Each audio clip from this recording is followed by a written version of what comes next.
So the other day, I shared a very vulnerable post on my timeline, sharing pretty much the lowest point moment of my life, and not just my life, but in the journey of loving myself.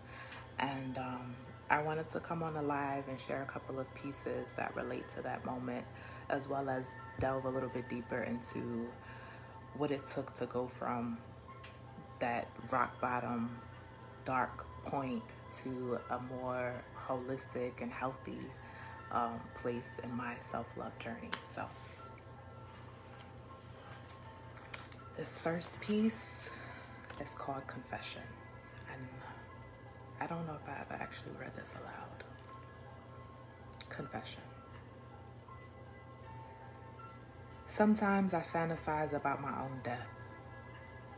Sometimes it's at my hand. Other times it's a freak accident. In any case, I envision it vividly. And with each scenario, I think about the impact my loss will or won't make, what people will say, and whether or not they're saying those things because they mean them or simply because I'm gone. That would imply, of course, that what is said is positive. Would it really be, though? I don't know. I've thoughtfully considered suicide more than a few times, and have only hesitated because of my pride. I couldn't bear the thought of being seen as less than, although I wouldn't be here to see it. I'm too prideful to quit even when I'm too tired to continue. Too defeated in spirit, I must keep on living. It's the only thing I know how to do, even when I don't know how to do it. It is said that pride goeth before the fall. Oh, the irony. I keep on falling and falling and falling into nothing. Confession.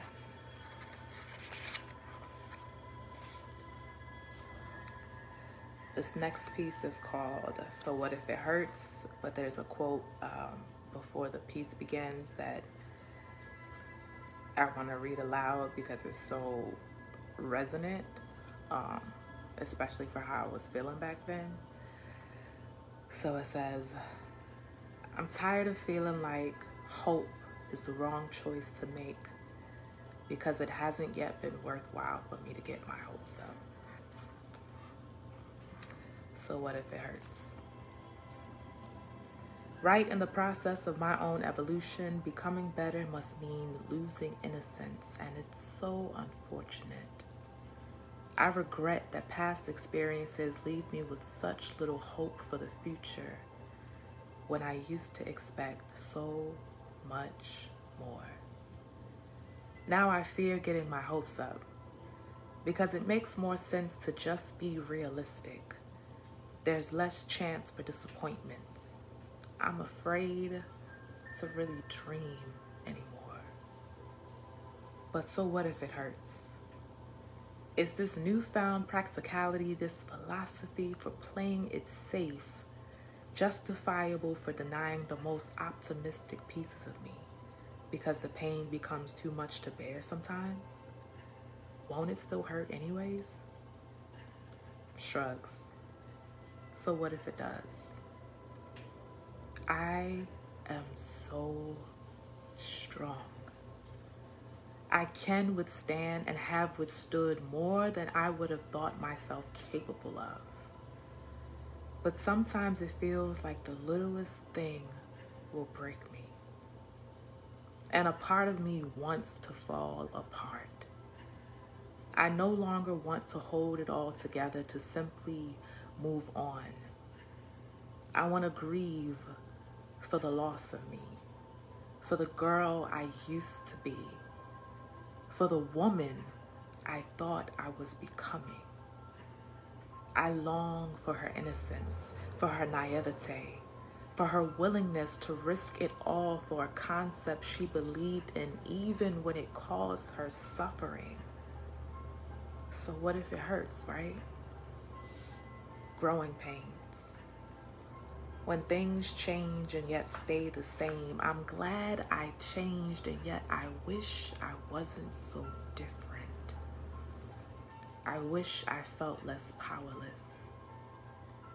Like if thinking is destiny, why haven't my thoughts created the reality I originally sought before? What happened to all of my imaginative visions? What's this convoluted mental space where I now reside? It doesn't make much sense here, and this isn't where I wanted to be. Wishful thinking. Thinking I could control what happens to me. I mean, what do you do when the sky is falling down all around you? When the pieces continue to cut you long after the dust has permanently settled? When no amount of storm preparation and protection is enough? So what if it hurts? I don't want to be reactionary anymore. I want to actually decide my fate. But there's so much more beyond my grasp, so much unpredictability. How can you ever be sure about anything or of anyone? You can't. So I struggle with being fully present. Engaging in connections I feel sooner or later will cease to matter, since that has long been the pattern, and old habits die hard. Happiness is a state of being I have to work hard to maintain. But I miss those blissfully ignorant days where wisdom didn't cost me my optimism, and soft skepticism wasn't so damn seductive. Reluctant to openness, is easier to retreat to reclusive solitude, even when the burden of loneliness becomes too heavy to bear sometimes. So what if it hurts? The pain hasn't yet broken me. It's an indicator that I still exist. I'm still alive. I still endure. I still survive. Even when I don't want to, I still move forward. Getting better despite the occasional relapse. I'm still here. So what if it hurts? Bring it. Whew. So those pieces were written at some of the lowest moments of my life. And for most of my life, I've struggled with self-esteem, with low self-esteem. I have felt unwanted and unworthy because I didn't feel like I was fully accepted within most of my closest relationships. It always felt like I was considered to be too much, the too much person, too much of something, too sensitive, too emotional, too smart. And so I learned to temper my too muchness by retreating to solitude, by keeping mostly to myself, even when I was hurting, even when I was lonely or in need of help. I used to say that even when I'm lonely, I'd rather be alone. And that was because I was so used to being isolated, and I was so used to being rejected and the eventual abandonment that, I came to expect from close relationships, that it just seemed easier to, retreat to this place of solitude that seemed to be more of a protection. That rejection, that abandonment, that's what I experienced with my family and with the people that I consider my friends, with people that I loved. So it just seemed easier to shake off the need for support and to shrink into this space of solitude. But In my lowest moments, as the poems demonstrate, I considered harming myself. And in the lowest of the lowest moments, I actually did make an attempt to harm myself. And it wasn't so much that I didn't want to live. It was, I didn't want to feel that pain anymore. I felt like there was this dark cloud just looming over me, and there was this darkness that I felt like just stained my spirit. And it didn't matter how much I tried to smile through it. It didn't matter how much I tried to fake the funk. It just felt like that darkness permeated my spirit and it wouldn't let go. And so when I was really in that rock bottom place, it felt like the only way to move through it or beyond it was to let go permanently. I internalized every negative thought, every negative feeling that, every rejection that I felt, every abandonment experience that I went through, all of the negative thoughts and feelings that other people projected onto me. I internalized all of that, and I just didn't see a way out of the pain that I experienced. And I wanted that pain to end. But that was then. Ooh, even though I've talked about this before, it's always heavy reminiscing and reflecting on those moments, and to feel like you're powerless and that you're helpless, but not really knowing where to go to seek the help that you want and that you need. But that was then. Even though I felt desperate and lonely and incredibly sad, I knew that I wanted to get better. And I had all of these big, big dreams, and I knew that I wasn't going to get the chance to achieve those dreams or see those dreams if I was permanently gone. And more importantly, I've always wanted to have a family, especially little girls. I've always wanted to have daughters. And so I asked myself, what does my better look like, especially for her, for them? How can I get to a place of loving myself better so that I can teach my daughters how to love themselves from the very beginning? So I started writing more. I started journaling. I reconnected to my affirmations. And I really kind of rediscovered the power in my words and in my poetry. Even writing some of the darkness, writing that out, releasing that. But the the powerful affirmations that will come through in my writing as well, recognizing that gift that I have, and gifts, plural, I have many, but definitely my poetry was one of the biggest things that helped me to reconnect with the better parts of myself, the brighter parts of myself, and to see that there is hope, there is light at the end of the tunnel.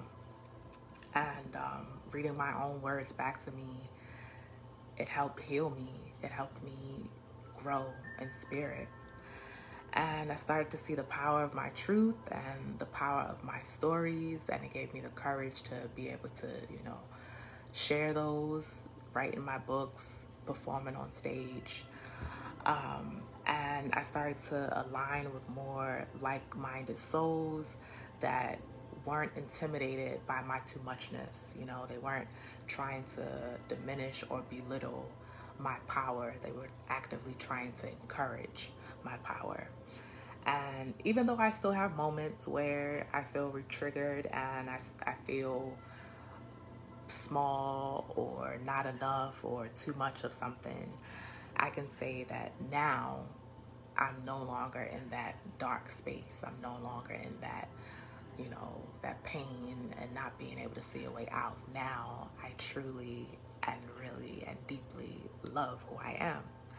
And I'm continuing to, I love the way I'm continuing to evolve. I love not just who I am in this moment, but my intentionality with who I wish to become.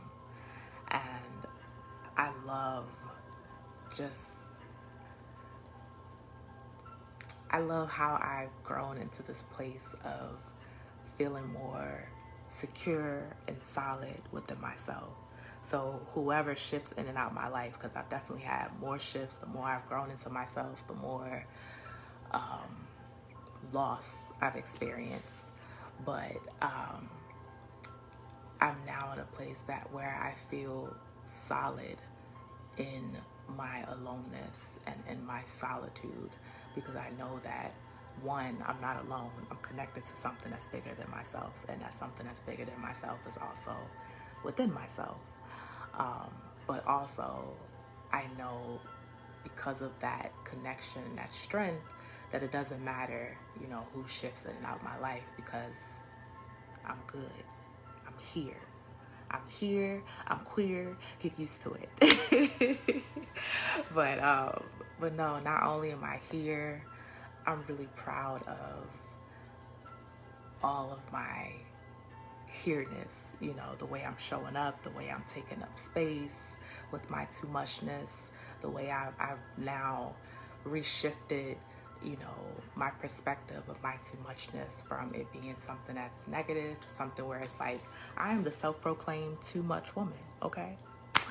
So that is my transformation from my lowest rock bottom moments to a place where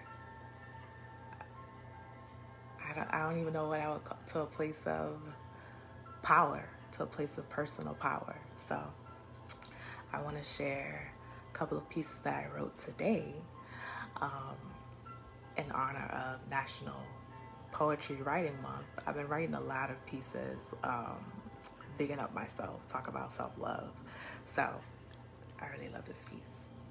It doesn't have a title yet. I think it's just going to be called Thank You, Love. But 10 of 30. Let me take a sip of water.